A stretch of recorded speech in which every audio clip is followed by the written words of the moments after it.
Hello students, क्या हाल चाल आप लोगों के? कैसे सब उम्मीद है सब ठीक होंगे, मौज मस्ती कर रहे होंगे और साथ ही साथ पढ़ाई भी। तो देखो बच्चों, ऐसा है कि मैंने आपको लॉ ऑफ केमिकल कॉम्बिनेशन करवाया था इससे पहले वीडियो में, और ये न्यू वीडियो है some basic concept of chemistry की, जिसमें मैं आपको 3 और लॉ पढ़ाने वाला हूं। द फर्स्ट नंबर पे जो मैंने लॉ पढ़ाया था वो था law of conservation of mass. दूसरा जो लॉ था वो था लॉ ऑफ डेफिनेट प्रपोर्शन।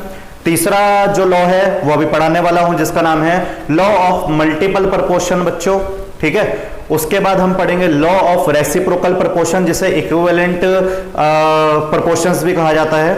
और फिर पढ़ेंगे लॉ ऑफ केमिकल यानी कि कंबाइनिंग वॉल्यूम, जिसका मीनिंग ये होता है, या तो दूसरे सेंटेंस के नाम से भी बोल सकते हो, गेल-लुसाक्स लॉ के नाम से भी आप उसे बोल सकते हो बच्चों। तो आज हम 3 लॉ को कवर करेंगे। पहली law law of multiple proportion, दूसरी law law of reciprocal proportion, और तीसरी लॉ गेल-लुसाक्स लॉ बच्चों हम प्रीफर करेंगे, ठीक है। बाकी 2 लॉ के वैसे मैंने साइंटिस्ट का नाम बताया नहीं था, क्योंकि 9th क्लास के लेवल पर आप लोगों को मालूम होना चाहिए कि नाम क्या होते हैं, कैसे होते हैं। तो अभी तो फिलहाल ऐसा है कि साइंटिस्ट का नाम जो नए लॉ के है वो बता देना चाहिए। तो ये लॉ जो ढूंढी थी, लॉ ऑफ मल्टीपल प्रोपोर्शन, वो ढूंढी थी जॉन डेल्टन ने। उससे पहले अगर law of conservation of mass की बात करें तो वो एंटिनो लवॉइसर ने ढूंढी थी। और सेकंड नंबर पे जो मैंने लॉ ऑफ डेफिनेट प्रोपोर्शन समझाई थी बच्चों आपको, वो आपकी डिस्कवर करी थी जोसेफ प्राउस्ट ने, ठीक है। कोई दिक्कत तो नहीं है। तो सबसे पहले टाइम बचाने के लिए मैंने लॉ को पहले ही लिख दिया है। सिंपल सी लॉ है, 3 एग्जांपल में आपको समझाऊंगा और आपको समझ में भी आ जाएगा, कोई दिक्कत नहीं होने वाली, ठीक है। तो आप ऐसा करिए, कॉपी पेन लेके बैठिए फटाफट, अब भी फिलहाल फटाफट, ठीक है। और साथ ही साथ नोट्स बनाइए, क्योंकि जो खुद से नोट्स बनाओगे वो बेस्ट नोट्स होते हैं, क्योंकि जो भी एक्स्ट्रा चीजें होती है वो आप अगल बगल से जो मैं बोल देता हूँ वो आप की पॉइंट बना के भी लिख सकते हो, ठीक है। बाकी अगर आपको नोट्स चाहिए तो आप डिस्क्रिप्शन में नंबर होता है, व्हाट्सएप नंबर पे मुझे बता दीजिएगा और मैं आपको नोट्स फिर भेज दूंगा, ठीक है। अगर वैसे कॉपीराइट नोट्स चाहिए तो वैसे मुझे यही बोलना है कि फायदा नहीं होता ज्यादा उन नोट्स से, जब तक आप खुद से अपने नोट्स नहीं बनाओगे। तो खुद से नोट्स बनाया करो, ठीक है। तो ऐसा करो, पॉज करो वीडियो को, जल्दी जल्दी डेफिनेशन नोट कर लो। जब मैं एग्जांपल समझाऊंगा तो डेफिनेशन की तरफ देखना भी मत, बस एग्जांपल समझना, डेफिनेशन ऑटोमेटिकली आ जाएगी, ठीक है। तो जल्दी जल्दी आप नोट करो, ओके, यस। तो देखो बच्चों, बात क्या है? बात यह है कि इस लॉ में बोला यह गया है, इस लॉ को पहले मैं पढ़ के बताता हूं क्या बोला गया है। इस लॉ में बोला यह गया है, व्हेन 2 एलिमेंट्स यानी कि 2 element combine to form more than 1 compound, मतलब जब वो किसी से जुड़ रहे हैं, जब वो किसी से कंबाइन हो रहे हैं, तो कंबाइन होने पे वो एक या एक से ज्यादा कंपाउंड बनाएंगे। और जब वो एक से एक या ज्यादा कंपाउंड बना लेंगे, जब 2 आपस में जुड़ेंगे और वो एक या एक से ज्यादा कंपाउंड बना लेंगे, तो पहले वाले एलिमेंट का, ठीक है, या दूसरे वाले एलिमेंट का, दोनों में से हो सकता है भाई। ऐसा नहीं है कि पहले वाले का ही हो और दूसरे वाले का ही हो। क्या हो भाई? अभी तो बताया नहीं क्या हो, ऐसे ही हो। तो या पहले वाला या दूसरे वाले एलिमेंट का मास होगा डिफरेंट, ठीक है। पहले वाले एलिमेंट या दूसरे वाले एलिमेंट का मास होगा डिफरेंट, लेकिन एक एलिमेंट का मास होगा सेम। एक एलिमेंट का मास क्या होगा? सेम। लेकिन जिसका डिफरेंट मास होगा उसका अगर रेशियो लोगे तो वो ratio simple whole number ratio में निकलेगा। अब कुछ बच्चों को सिंपल होल नंबर नहीं पता होंगे, तो सिंपल होल नंबर का मतलब होता है बच्चों 1 2 3 4, ये सब जो सिंपल होल नंबर होते हैं। तो अगर इनमें रेशियो निकल जाता है, जैसे 3 7 का हो गया, जैसे 8 7 का हो गया, 1 2 का तो कॉमन ही है 1:1 1:2, तो अगर ऐसे कुछ रेशियो निकलते हैं इनको सिंपल होल नंबर रेशियो बोलते हैं। तो जरा डेफिनेशन को अच्छे से पढ़ लेते हैं। डेफिनेशन है, when 2 elements combine to form more than 1 compound, जब 2 एलिमेंट आपस में कंबाइन होते हैं, एक या एक से ज्यादा कंपाउंड बनाते हैं, then the different mass of one element which combine with fixed mass of other element bears a whole number ratio to one another bears a whole number ratio to one and another। तो चलो बच्चों बात कर लेते हैं कि मैं क्या बात बोल रहा हूं इसमें, जरा ध्यान से सुनना, जरा ध्यान से सुनिएगा, ध्यान से। एग्जांपल नंबर फर्स्ट, क्योंकि देखो ऐसा है, डेफिनेशन समझने से पहले अगर आप एग्जांपल समझ लो तो आपको कोई तकलीफ नहीं होने वाली, सारी की सारी तकलीफें दूर हो जाएगी आपकी, ठीक है। जैसे फिर आप जवाब देना शुरू कर दोगे, और जैसे आप जवाब देना शुरू करोगे फिर आती है अपोजिंग फोर्सेस। अपोजिंग फोर्सेस आप लोग जानते हो अपोजिंग फोर्सेस क्या होता है। आपका ग्रुप होता है जी, ठीक है, लड़कियों का भी लड़कों का भी, कि हाँ भाई जवाब दे रहा है आजकल बहुत पढ़ाई करना शुरू कर दिया है, ऐसे करेगा भाई के साथ, भाई के लक्ष्य कदम पर ही चलेगा। तो भैया देखो ऐसा है कि इन चीजों से दूर रहना, जो भाई भाई करके बोलते हैं ना, इन सब चीजों से थोड़ा दूर रहना, ठीक है। तो ऐसा है कि 11वीं का सिलेबस बहुत ज्यादा है, बहुत ही ज्यादा है, ठीक है, सीरियस बोल रहा हूँ, बहुत ही ज्यादा है। तो तरीके से काम करना पड़ेगा, रेगुलर काम करना पड़ेगा, डिसिप्लिन से काम करना पड़ेगा, तब ये जाके दिसंबर में कंप्लीट होगा। उसका जनवरी फरवरी में रिवीजन कर पाओगे। और एक बार 11th अगर आपने बढ़िया कर दी तो 12th फिर कुछ भी नहीं है।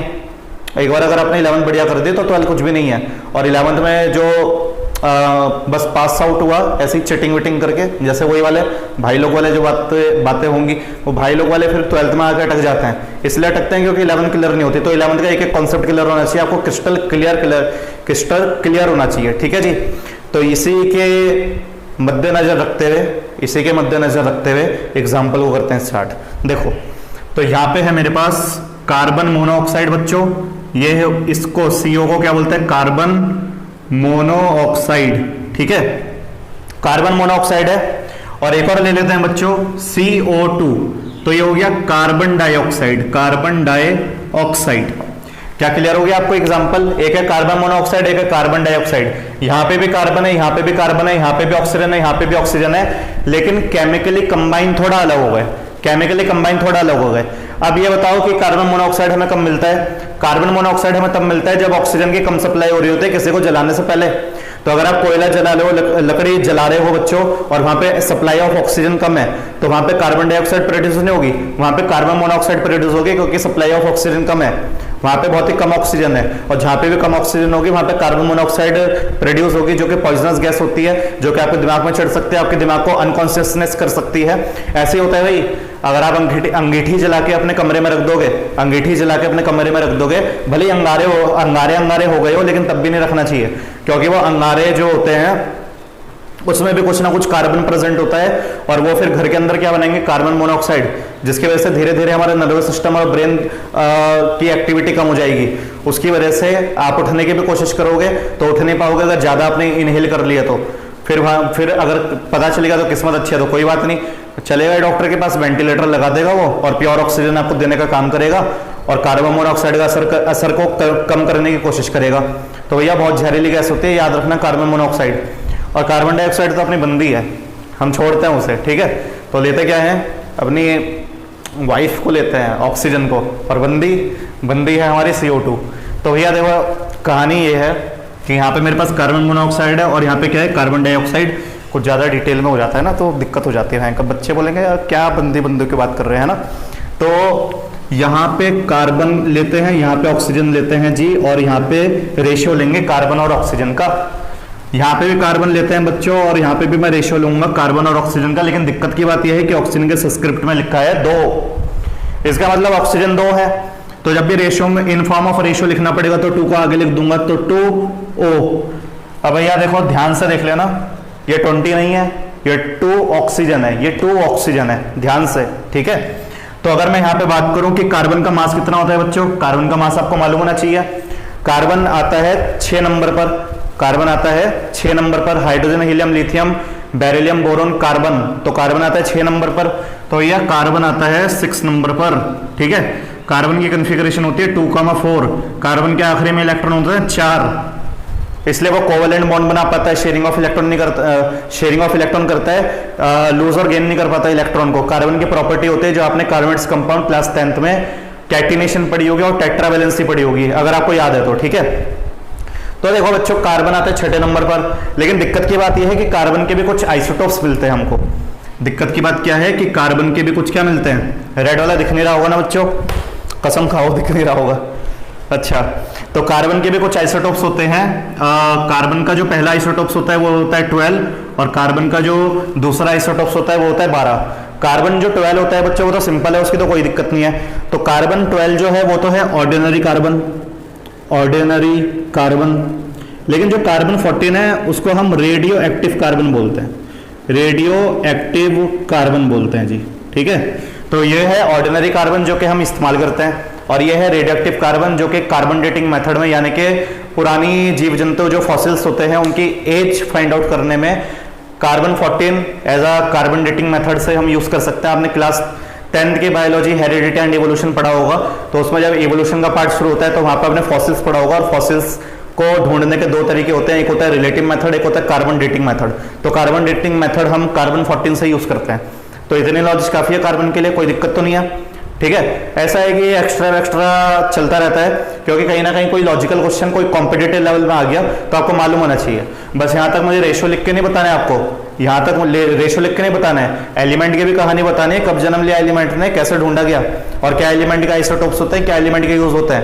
अगर आप इस तरीके से लेवल पे पढ़ोगे तो कोई भी कॉम्पिटिटिव एग्जाम भी निकाल लोगे, कोई दिक्कत नहीं होगा, और मजा आएंगे साइंस पढ़ने में, गारंटी की बात है, मजा आएंगे साइंस पढ़ने में अगर ऐसे पढ़ोगे तो, ठीक है। तो देखो ऐसा है, कार्बन जो रेडियोएक्टिव कार्बन है उसको तो नहीं लेते हैं, तो बताओ कार्बन कौन सा लिया जाएगा, कार्बन 12 लिया जाएगा। और जब कार्बन 12 लिया जाएगा तो कार्बन 12 का मतलब क्या है, ये 12 का मतलब क्या है, ये 12 का मतलब है कि कार्बन का मास 12 है।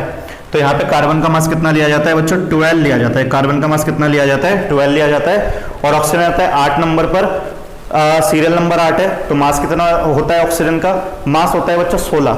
ये भी निकालने का तरीका आपको बता देता हूँ। जैसे ये कार्बन आता है सीरियल नंबर 6 पर, कार्बन आता है सीरियल नंबर 6 पर, तो 6 क्या प्योरली 2 से डिवाइड हो जाएगा, बिल्कुल प्योरली डिवाइड हो जाएगा। तो जो सीरियल नंबर प्योरली डिवाइड हो जाए उस सीरियल नंबर का डबल कर दो, आपको मास पता चल जाएगा। 6 का डबल कर दो, देखो आपको 12 पता चल गया। ऐसे ही 8 नंबर पे कौन आता है बच्चों, 8 नंबर पे ऑक्सीजन बाबा आता है हमारे। तो जो ऑक्सीजन है, जो हमारी जान है, जो हमारी बीवी है, ठीक है, तो क्या बोलते हैं, जो ये हमारा ऑक्सीजन है ये भी तो 2 से प्योरली डिवाइड हो जाता है बच्चों, कोई पॉइंट पॉइंट में कट के थोड़ी ना आता है। एकदम बढ़िया क्वालिटी का नंबर आपको 4 मिलेगा, बढ़िया क्वालिटी का नंबर मिलेगा जी, नंबर क्वालिटी के होते हैं। तो यहाँ पे 8 का डबल करना है सीधा, 8 का डबल करना है सीधा, तो 8 का डबल कितना हो गया, 8 का डबल हो गया बच्चों 16। कितना हो गया, 16। और यहाँ पे अगर मैं बात करूं बच्चों, जैसे 11 की बात कर दूं, 11 नंबर पे सोडियम आता है, तो अगर मैं इसको 2 से डिवाइड करूं, 2 से डिवाइड करूं 11 को, तो ये पॉइंट में आएगा ना आंसर। तो क्या करना है, डबल करो 1 प्लस करो, 11 का डबल कर दो, उसमें 1 प्लस कर दो। तो 11 का डबल कितना होता है 22, उसमें 1 प्लस करो, तो सोडियम का मास कितना निकल गया, 23 मास निकल गया। तो ये मास निकालने के तरीके होते हैं, छोटे मोटे तरीके हैं, जो मैं बीच बीच में सिखाता रहूंगा आपको, इससे आपकी नॉलेज बढ़ेगी, ठीक है। तो 12-16, ठीक है। इसका देखते हैं बच्चों, 12 और 2 × 16, तो 12:32। अब देखो दोबारा पढ़ते हैं डेफिनेशन। डेफिनेशन है when 2 elements combine to form more than 1 compound. जब 2 एलिमेंट है और वो 2 या 2 से ज्यादा कंपाउंड बना लेते हैं, तो 2 या 2 से ज्यादा ही है। देखो बच्चों, 2 एलिमेंट है, एक कार्बन है, एक ऑक्सीजन है, तो कार्बन ऑक्सीजन कार्बन मोनोऑक्साइड भी बना सकता है, कार्बन ऑक्सीजन कार्बन डाइऑक्साइड भी बना सकता है, अगर सप्लाई अच्छी मिले तो। अगर सप्लाई बेकार मिलेगी तो कार्बन मोनोऑक्साइड बना देगा, अगर सप्लाई अच्छी मिलेगी तो कार्बन डाइऑक्साइड बना देगा। उसके बाद सुनो, then the different mass of one element, then the different mass of one element. किसके डिफरेंट मास है बताओ, क्या कार्बन का डिफरेंट मास है, क्या कार्बन का डिफरेंट मास है कि ऑक्सीजन का डिफरेंट मास है, क्या कार्बन का डिफरेंट मास है कि ऑक्सीजन का डिफरेंट मास है। तो आपको यहाँ पे दिख रहा होगा कि यहाँ पे ऑक्सीजन का आपको डिफरेंट मास दिख रहा है, ऑक्सीजन का क्या दिख रहा है, डिफरेंट मास दिख रहा है, अलग मास दिख रहा है। आगे दिखते हैं, विच कंबाइन विद फिक्स मास।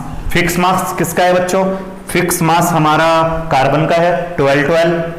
तो एक एलिमेंट है जिसका डिफरेंट मास है, जैसे ऑक्सीजन यहाँ पे 16 है पर ऑक्सीजन यहाँ पे 32 है, और एक का मास आपको कैसा दिख रहा है, एक का मास 12 है, तो यहाँ पे एक का मास भी कितना है, 12 है। आगे क्या बोलता है, of other element bears a whole number ratio to one and another, bears a whole number ratio of one and another. तो कहने का मतलब ये है कि ये तो हो गए सेम मास के, ये तो हो गए पिक्चर से बाहर, क्योंकि इनमें तो कोई लॉजिक नहीं है। लॉजिक ये है कि यहाँ पे अलग मास है और यहाँ पे अलग मास है, तो अगर दोनों के मासेस को एक साथ लिख दिया जाए, दोनों के मासेस को एक साथ लिख दिया जाए, तो ये सिंपल होल नंबर रेशियो देगा कि नहीं देगा, होल नंबर वही 1 2 3 4 देना चाहिए। देखते हैं देगा कि नहीं देगा। तो 16 1 जा 16, 16 2 जा 32, तो यहाँ पे आ गया 1:2। कितना आ गया बच्चों, 1:2। और यहाँ पे हमें पता चल गया कि ये तो सिंपल होल नंबर रेशियो दे रहा है, हमें पता चल गया ये तो सिंपल होल नंबर रेशियो दे रहा है। क्या एग्जाम्पल आपको समझ में आया, कोई दिक्कत तो नहीं है, ज्यादा कहानी तो नहीं सुना दी, बोर तो नहीं हो गए, बस ऐसे ही जोश और खरोश के साथ लगे रहो, ठीक है। ये हो गया जी एग्जाम्पल नंबर 2।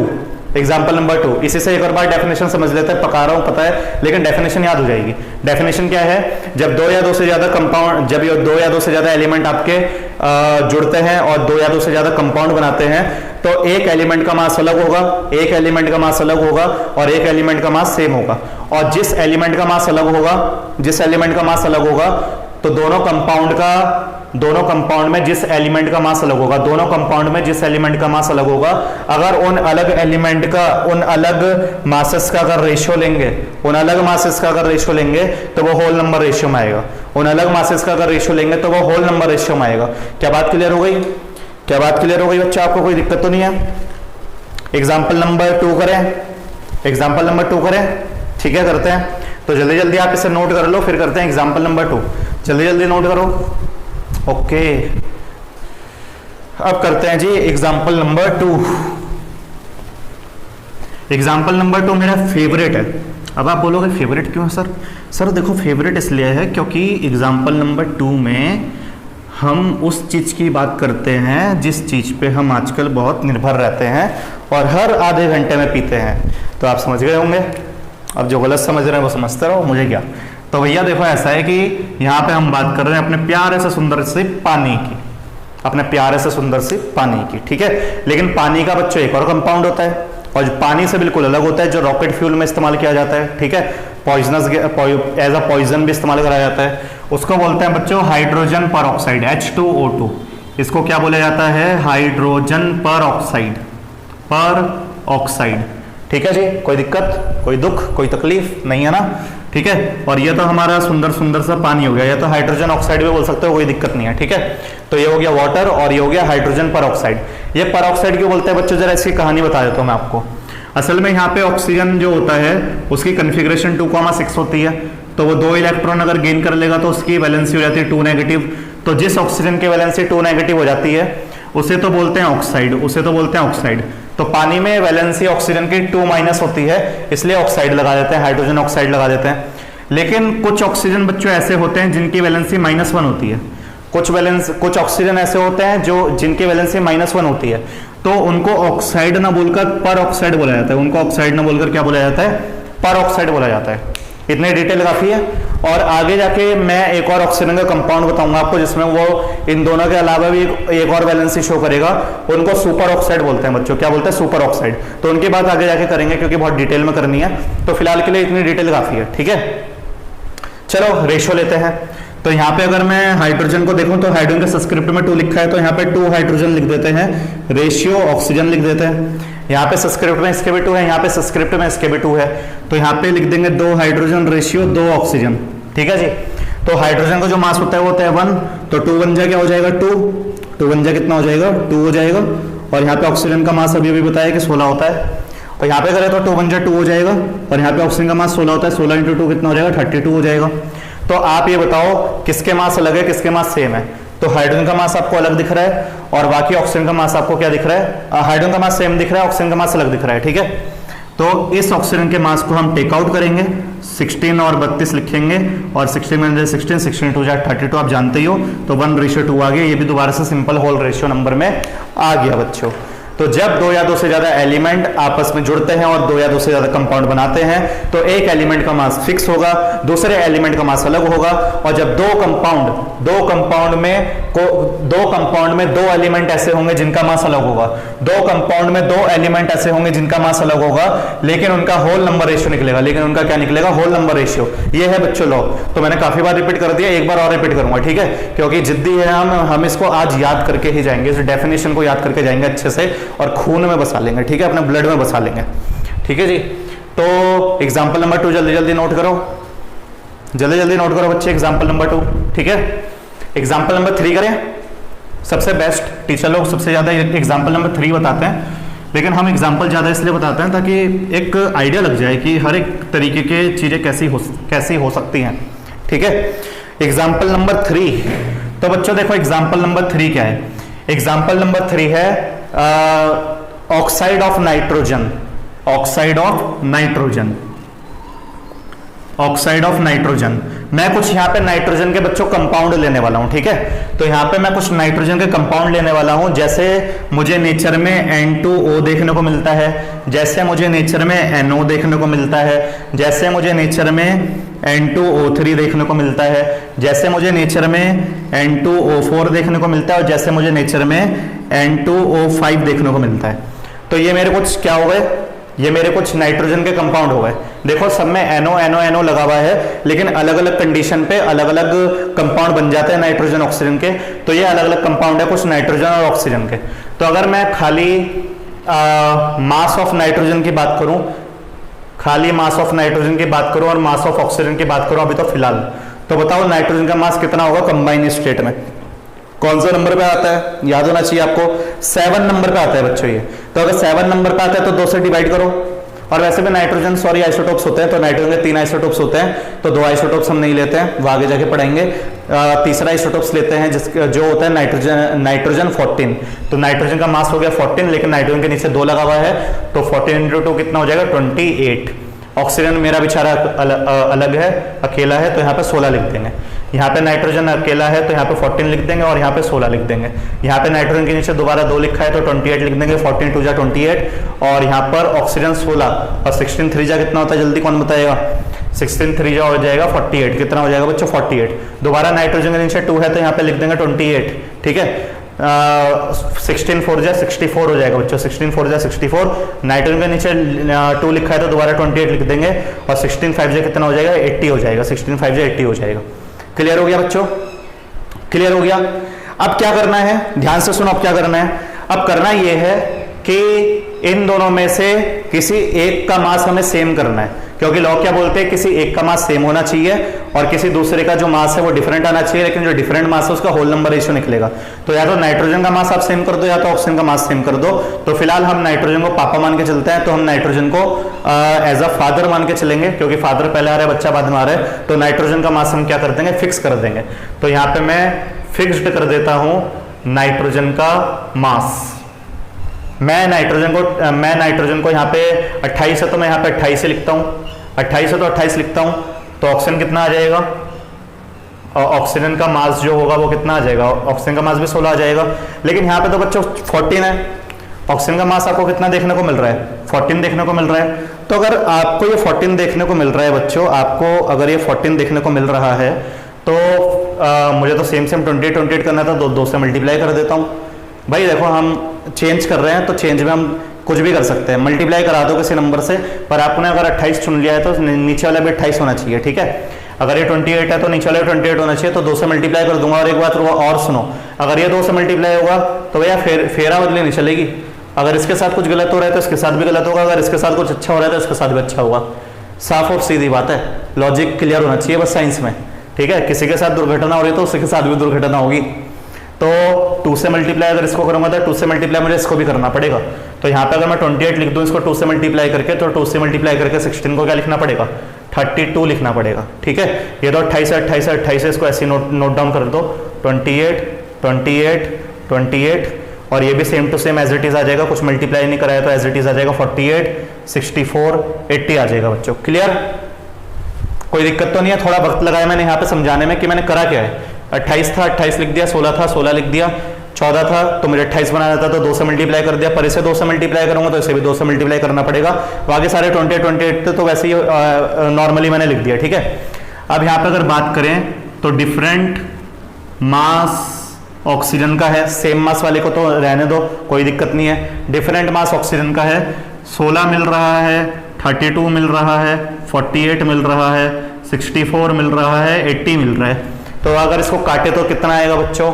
16 1 जा 16, 16 2 जा 32, 16 3 जा 48, 16 4 जा 64 और 16 5 जा 80। क्या आ गया बच्चों? होल नंबर रेशियो आ गया। क्या आ गया? Whole number ratio. क्या बात क्लियर हो गई?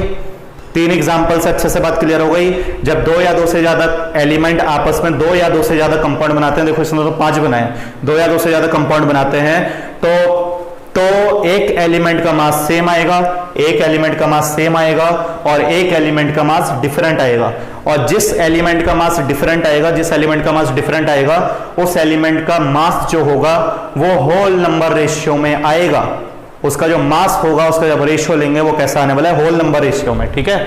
when two elements combine to form more than one compound, then the different mass of one element, then the different mass of one element which combine with the fixed mass to the another element bears a small whole number ratio to one and another. So you know that, समझ गए जी, कोई दिक्कत तो नहीं है। Okay, मिटा दें, law number 4 पर आ जाए, लॉ नंबर 4 पे, ठीक है। तो चलो लॉ नंबर 4 करते हैं बच्चों अब फटाफट। तो जल्दी जल्दी आप इसे नोट कर लीजिए, स्क्रीनशॉट ले लो या कॉपी पेन निकाल के बैठो, पॉज कर लो और नोट करो, ठीक है। अब करते हैं लॉ नंबर 4। ओके बच्चों, तो ये है लॉ नंबर 4। लॉ नंबर 4 का नाम है लॉ ऑफ रेसिप्रोकल प्रपोर्शन, और या तो इसका दूसरा नाम है लॉ ऑफ इक्विवेलेंट प्रपोर्शन, ठीक है। तो इसके दो तरीके के नाम है, लॉ ऑफ रेसिप्रोकल प्रपोर्शन या तो लॉ ऑफ इक्विवेलेंट प्रपोर्शन, ठीक है। दोनों में से कुछ भी बोल लो, कोई दिक्कत की बात नहीं है। अब इस लॉ को जरा ध्यान से समझिएगा, क्योंकि लेंदी लॉ है लेकिन बहुत ही आसान लॉ है, बहुत ही सिंपल लॉ है। वहां पर बात हो रही थी 2 एलिमेंट की, यहां पे बात हो रही है बच्चों 3 एलिमेंट की, ठीक है। तो व्हेन टू एलिमेंट अभी आया है, लेकिन तीसरा एलिमेंट अभी एंट्री करने वाला है। व्हेन 2 एलिमेंट कंबाइंड सेपरेटली, अगर 2 एलिमेंट अलग अलग जुड़ रहे हैं, अगर 2 एलिमेंट अलग अलग जुड़ रहे हैं with a fix mass of third element, इसका मतलब है जो मास आ रहा है वो फिक्स आ रहा है, इसका मतलब जो मास आ रहा है वो कैसा आ रहा है, फिक्स आ रहा है, ठीक है। मास आ रहा है fix. Then the ratio of mass in which they do so bear, ये क्या हुआ, ये बहुत खतरनाक कहानी है। Then the ratio of mass of then do so bear, इसका मतलब ये है कि अगर 2 एलिमेंट किसी तीसरे एलिमेंट से अलग अलग जुड़ रहे हैं और मास सेम आ गया, किसी एक एलिमेंट का मास सेम आ गया या 2 एलिमेंट का मास सेम आ गया, लेकिन जो डिफरेंट मास होगा उसका जो रेशियो, डिफरेंट मास जो होगा उसका जो रेशियो, उसकी बात हो रही है। The ratio of masses in which they do so, अगर रेशियो आ गया, bears a whole number ratio, वो होल नंबर निकलेगा।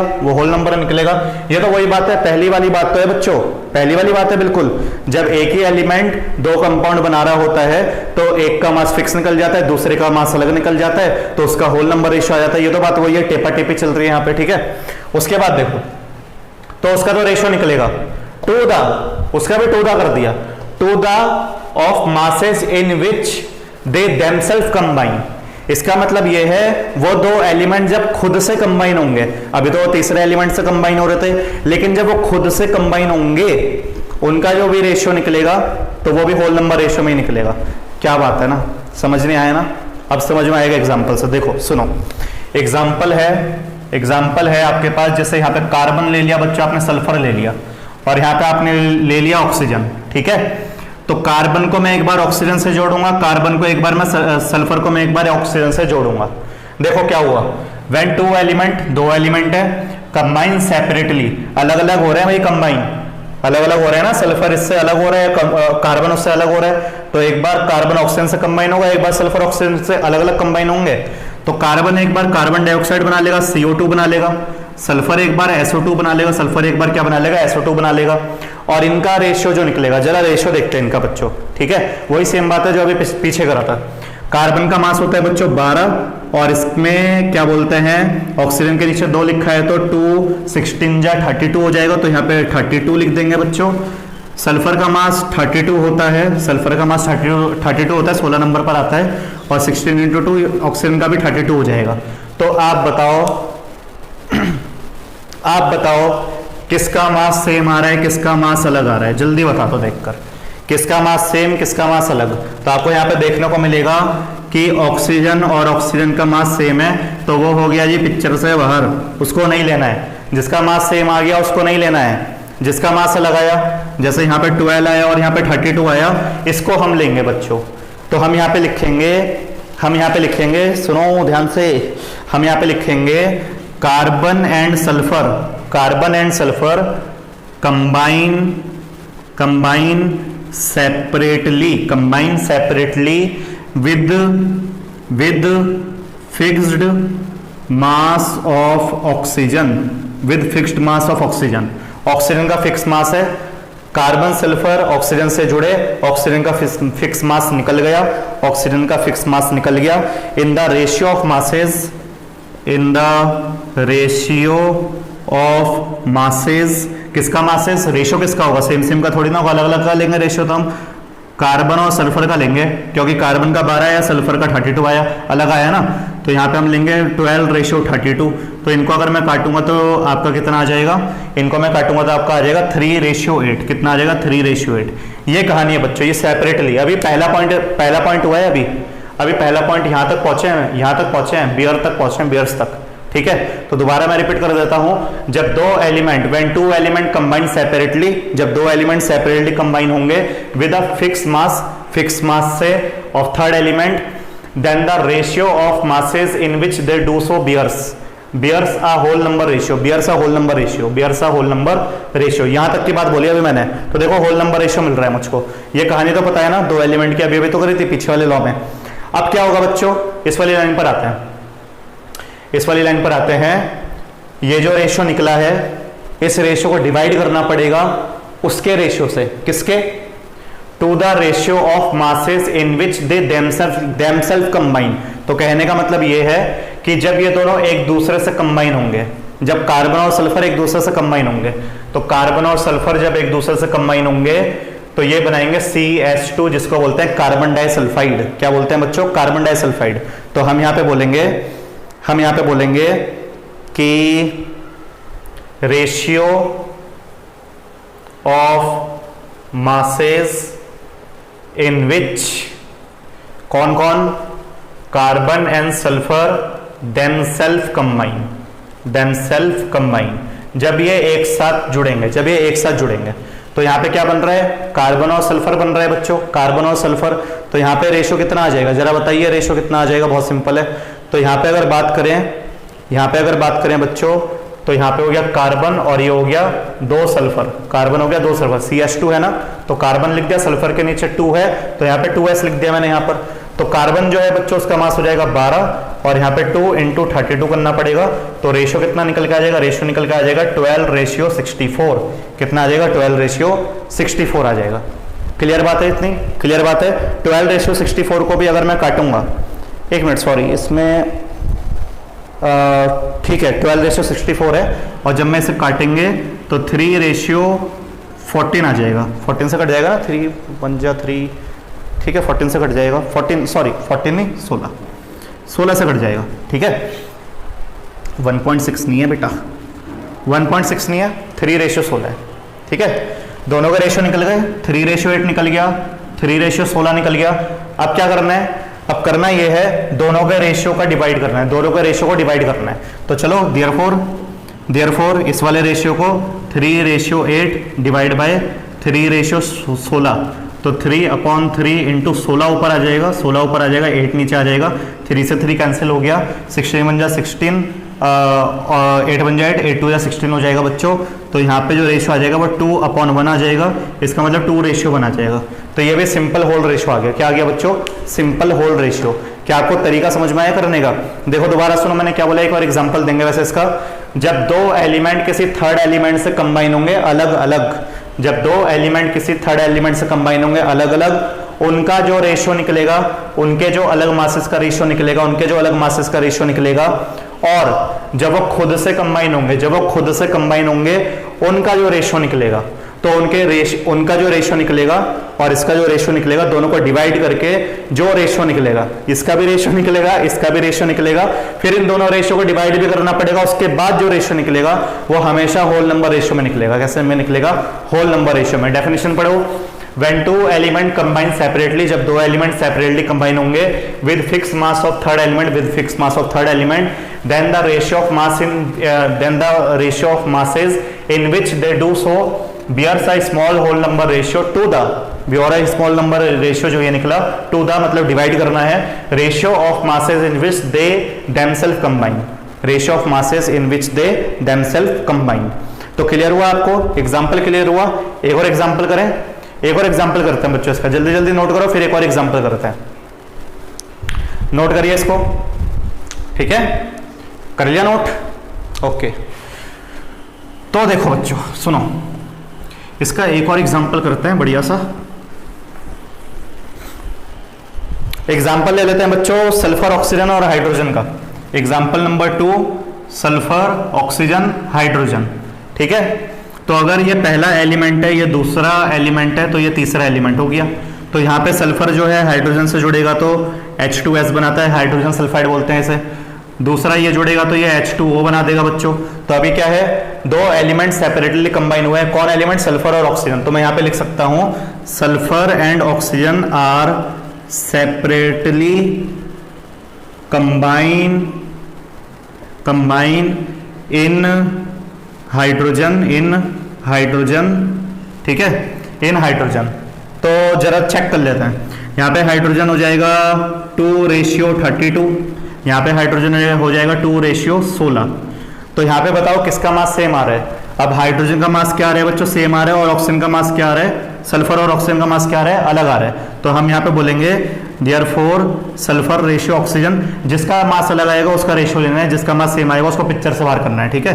तो यहाँ पे आ जाएगा 32:16। तो 32:16 का मतलब क्या हो गया, 2:1 आ गया बच्चों। कितना आ गया, 2:1।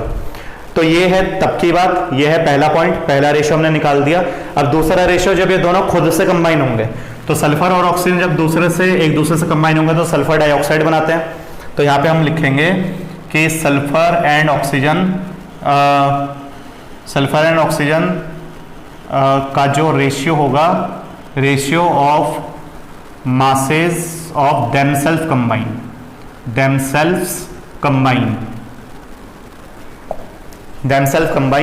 तो यहाँ पे अगर सल्फर और ऑक्सीजन का रेशियो लिया जाए तो आप यहाँ पे देखोगे, आगे 2 लगा देते हैं क्योंकि यहाँ पे 2 लगा हुआ है। तो ये हो जाएगा 32 और ये हो जाएगा 32, दोनों का 32 निकल जाएगा। इसका मतलब कितना आ गया, 1:1 आ गया बच्चों। अब दोनों रेशियो को क्या करना है, डिवाइड, और होल नंबर रेशियो आना चाहिए। तो यहाँ पे हो जाएगा 2/1 और यहाँ पे हो जाएगा 1/1। तो ये आ जाएगा आपका 2/1। तो आगे आपका आंसर, और ये 2/1 मतलब 2:1 भी लिख सकते हो। तो क्लियर हो गया बच्चों, कोई दिक्कत की बात तो नहीं है, जल्दी तो नहीं करा दिया कुछ, तो आ गया ना समझ में। तो ये है बच्चों लॉ ऑफ रेसिप्रोकल प्रपोर्शन। तो उम्मीद है कि मुझे आपको 2 एग्जांपल समझ में आ गए होंगे और डेफिनेशन भी आपको समझ में आ गई होगी।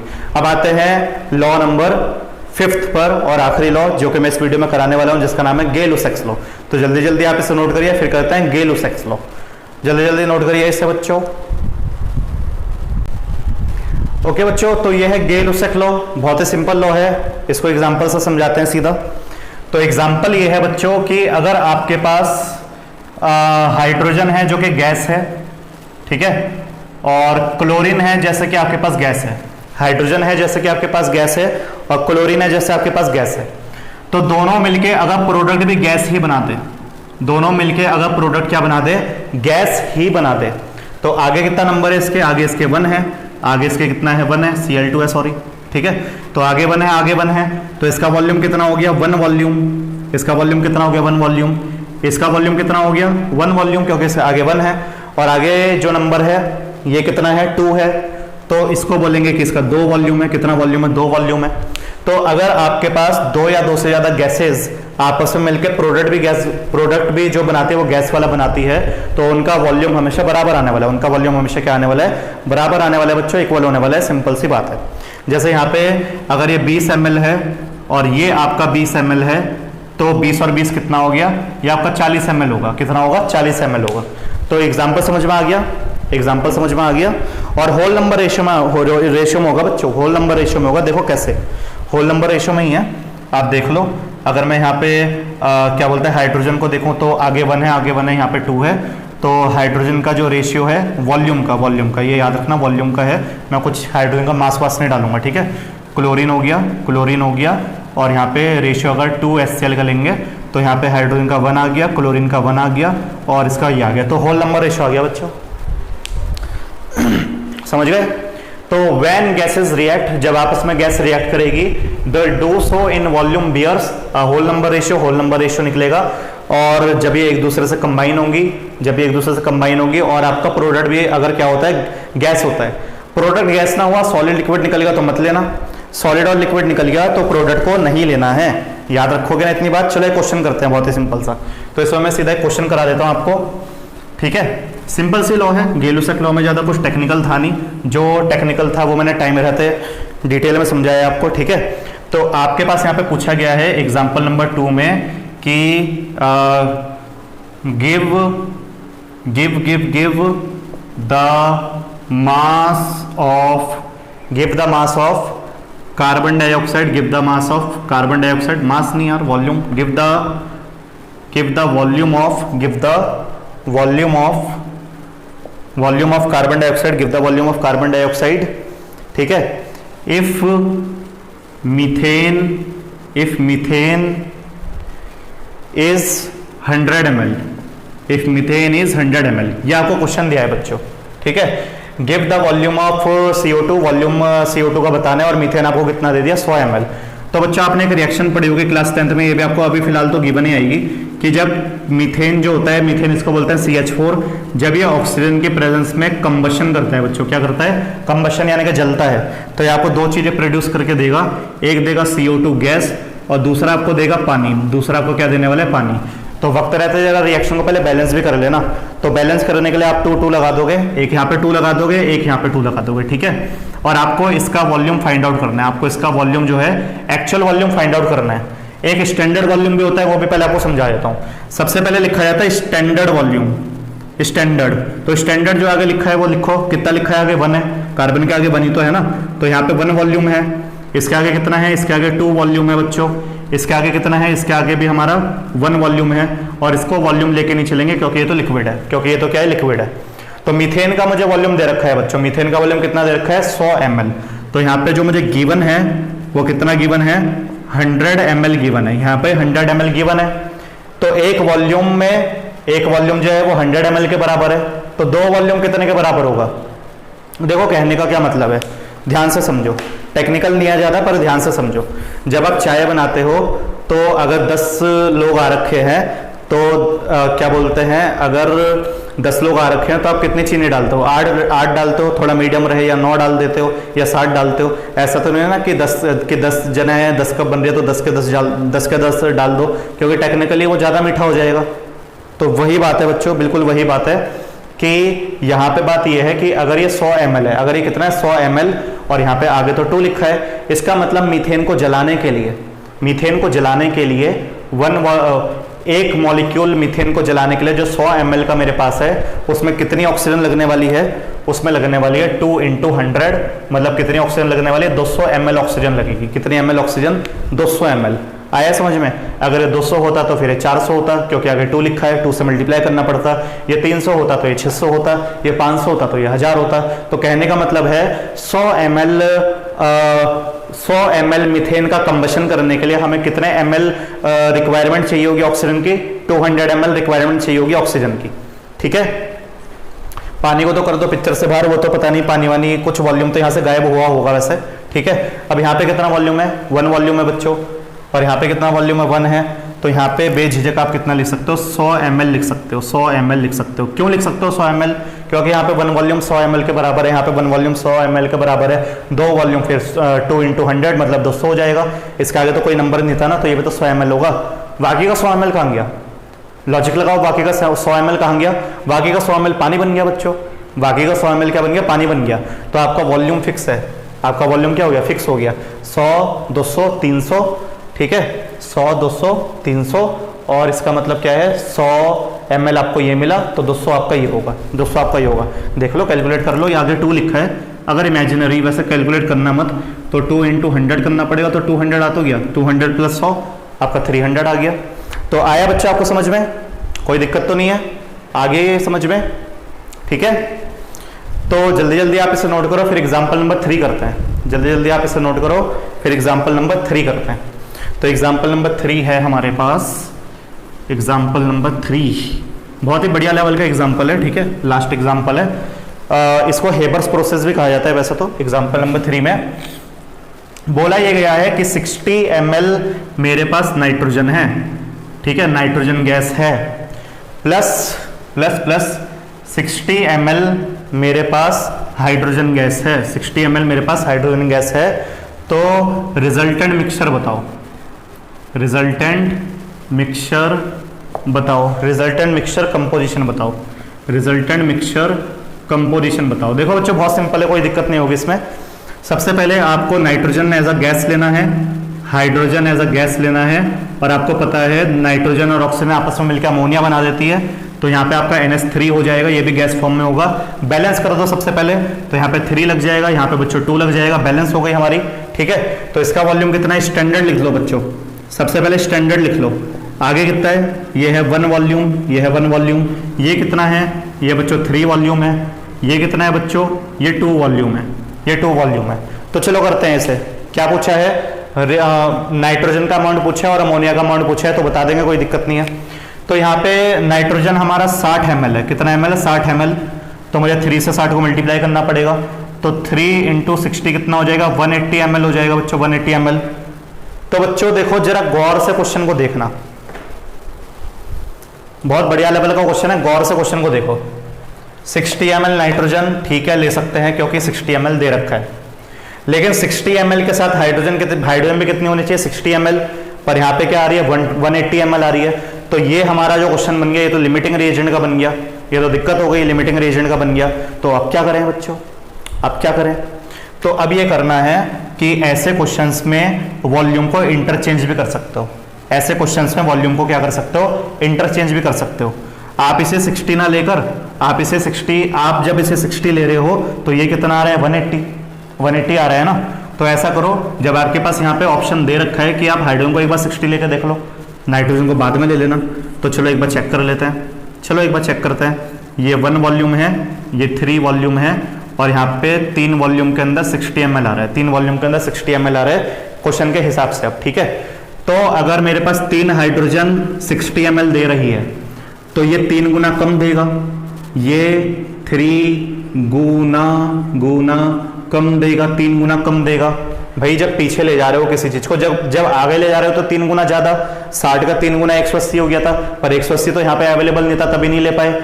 अब जब यहाँ इसको 60 ले लिया है क्वेश्चन के हिसाब से, जब इसको 60 ले लिया है, तो अगर मैं रिएक्शन को पीछे ले जाऊंगा तो 3 गुना कम करना पड़ेगा, रिएक्शन के आगे चलेंगे तो 3 गुना ज्यादा करना पड़ेगा, रिएक्शन के पीछे चलेंगे तो 3 गुना कम करना पड़ेगा। तो बताओ 60 का 3 गुना कम कर देंगे तो कितना बचेगा, 1 गुना बचेगा। तो 60 का 1 गुना कितना होता है, 20 से मिल गई तो बनाया ना, तो यहाँ पे हो जाएगा 20 + 20 का 1 गुना, 2 गुना 40, 3 गुना 60। तो मुझे 2 गुना घटा देना है, इसमें 2 गुना घटा देना है क्योंकि 1 यहाँ पे भी है। तो 3 - 1 2 वॉल्यूम मेरे पास बच जाएंगे। तो यहाँ पे मेरे पास आएगा, यहाँ पे मेरे पास आएगा 20 ml, 3 गुना कम हो जाएगा। ऐसे नहीं आया, 3 गुना कम हो जाएगा, ऐसे कर दो, 60 का 3 गुना कम हो जाएगा, डिवाइड करना है, तो 60 का 3 गुना आपका 20 ml आ गया, 60 का 3 गुना 20 ml आ गया, आया ना समझ में। तो ये 20 ml आ गया बच्चों, ठीक है। अब अगर ये 20 ml आ चुका है तो उधर क्या होगा बच्चों, वो 2 वॉल्यूम आपको दे रखा है, तो उधर क्या करना है आपको, उधर बचा हुआ वॉल्यूम आपको लिख देना है। तो कितना लिखना है आपको, 60 और 20 में से आपको 40 ml लिख देना है। कितना लिख देना है, 40 ml। कैसे लिखा आपने 40 ml, हमने 2 से 20 को क्या करा दिया, मल्टीप्लाई करा दिया, तो 40 ml हो गया। तो यहाँ पे मैं कह सकता हूँ कि मुझे अमोनिया कितना मिला है, अमोनिया मुझे 40 ml मिला है, लेकिन जो अनरिएक्टेड नाइट्रोजन है, अनरिएक्टेड नाइट्रोजन मुझे कितना मिला है, देखो 60 ml नाइट्रोजन ने रिएक्ट नहीं करा, 60 ml में से बस 20 ml ने नाइट्रोजन ने रिएक्ट करा है, तो कितना बच गया, 40 ml हमारा अनरिएक्ट क्या बोलते हैं नाइट्रोजन भी बच गया। तो ये चीज आपको याद रखनी है बच्चों। तो ऐसे क्वेश्चन आएंगे गेलुसेक लॉ में, जो आगे जाके करेंगे, मैंने तो बस एग्जांपल समझाया अभी फिलहाल के लिए, ठीक है। तो आज के लिए इतना ही, अगली वीडियो में एवोगैड्रो के बारे में बात करेंगे कि एवोगैड्रो क्या होता है बच्चों। तो मिलते हैं आपसे नेक्स्ट वीडियो में, एंजॉय करो, और कोई डाउट होगा तो पूछ ले करो, कोई दिक्कत नहीं है। तो मिलेंगे आपसे नेक्स्ट वीडियो में, अभी के लिए इतना ही, ओके, थैंक यू।